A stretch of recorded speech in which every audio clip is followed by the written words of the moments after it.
Hello guys, in this video I'm going to show you how to set widgets on the YesWriter application. But first of all, I just want to mention, please don't forget to subscribe to our channel, because at 100,000 subscribers we are going to show you our YouTube revenue statistics and growth strategy, how to make money online. So let's jump into it.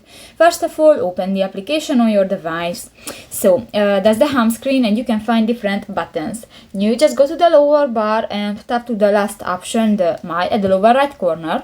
Tap to the settings and here you can find the widgets option under the personalized settings. Click that and here you can find different widgets for the books, the folders or the to-do list, and you can find different color with that, and you can set the transparency of that. Just click to the circle and pull on the line and that's it. So simple.